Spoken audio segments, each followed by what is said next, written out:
Hello and welcome back to the episode by BW2, where today I'll be talking about Justice League the Snyder Cut. And just so you know, I would include some clips like I did with my last couple video essays, but HBO Max is a little more strict and blacks out the screen, so yeah, enjoy my trailer edits and photos instead. Now, as I talk about all the time, I'm a Marvel fanboy, but when done right, I can be the same for DC, but movie-wise, the only great film since the Dark Knight trilogy was The Joker. The rest have been okay or just bad, including Justice League 2017, which if you don't know was a Zack Snyder film before he dropped out to attend to important family matters, and Warner Bros. Had director Joss Whedon take over, and by take over I mean dissect the film and practically make a new film in his image. So why does this film work and the Justice League does not? Well, this one's 4 hours and 2 minutes and the other is 2 hours, so who wants that, right? Well, no. It is good in this case. It was well used. It basically took what you had in the original theatrical cut, but took time in between action sequences and character introductions to explain and show things. It took the characters that are so huge and iconic that Joss Whedon made look like side characters into fully fleshed out characters.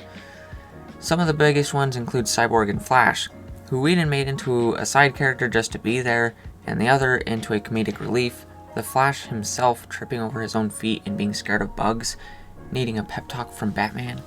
In fact, the story mainly centers around Cyborg now, his relationship with his father, the mother box that he used to save/curse him, and how he, along with Flash, can break the unity of the three mother boxes. And can I just say how fantastic that scene was with Flash going past the speed of light to reverse time after the unity exploded? It was just awesome. This is what we needed and wanted to see from the Flash.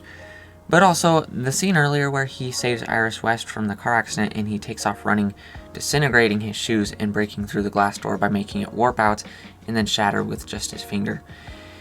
And a few others throughout the movie. He honestly has the coolest scenes in this film. But anyway, I of course could go on and on about what I liked and disliked, but this video is about why this film worked over the 2017 cut.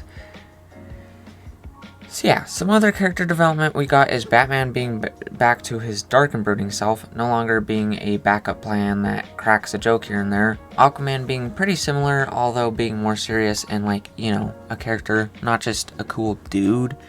And also Wonder Woman with more lasso truth usage and a far better bomb threat scene, and also not being overly sexualized.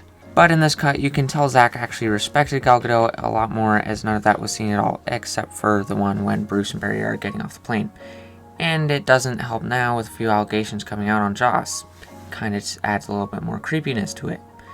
But anyway, we also get a lot more depth and screen time with Deathstroke, Zeus, Ares, a Green Lantern, the Atlanteans and Amazons, Steppenwolf, as well as a far better design and motive, Jared Leto's Joker, Volko, Mara, even though it's Amber Heard, who is thankfully fired from the DC universe now.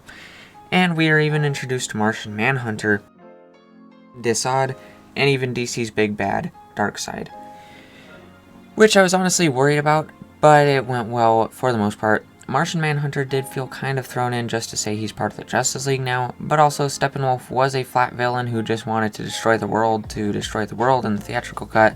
But in this version, we learn he is working for Darkseid to repay his debt of 50,000 worlds and help him reach his goal of finding the anti-life equation. But in return, this kind of throws the flat villain vibes onto Darkseid, which is not good, as again, he is a DC's big bad. But even then, him and Desaad were still very cool, and I feel like if there were more films after this, they would be built on a lot more and become great characters.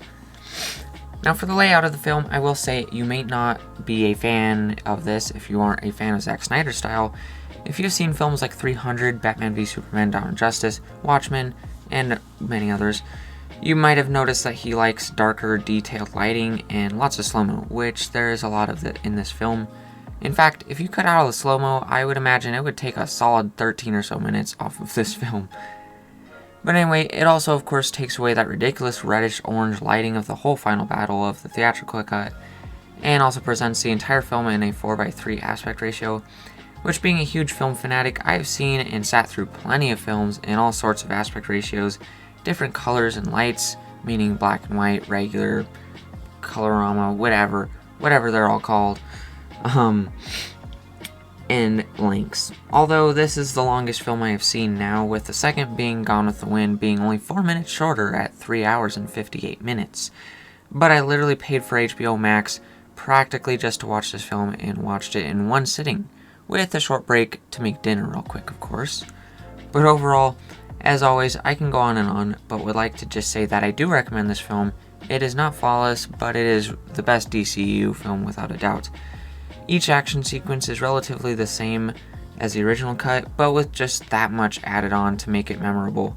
Literally every character newly introduced or existing is made so much better and memorable, and it really does not feel like it was 4 hours and 2 minutes long.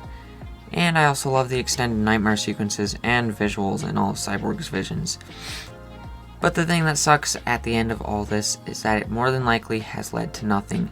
Zack Snyder had originally planned on this being part 1 of 3 Justice League movies, as well as a setup to a Ben Affleck Batman movie with Deathstroke as the main villain, since Lex Luthor revealed his true identity to him at the end of this film, which I would have loved because I honestly really like Ben Affleck as Bruce Wayne / Batman, and Slade Wilson / Deathstroke is one of my favorite DC villains, as well as Joe Manganiello. I think it has been playing him pretty well. But as far as the foreseeable future, Ben Affleck and Henry Cavill have both said that they are done with the DC universe after multiple kind of flops with multiple movies in the DC universe. And Zack Snyder himself has stated that he currently has no plans anymore to create the last 2 parts of this trilogy. But yeah, guys, I think that's pretty much everything I wanted to talk about in this video anyway. So let me know if there was anything I missed or you wanted to add in the comments below, or any of my socials linked in the description of every video. But that'll be it for now. So hopefully you guys enjoyed another video essay. Please make sure to like it and share it, and I'll see y'all later.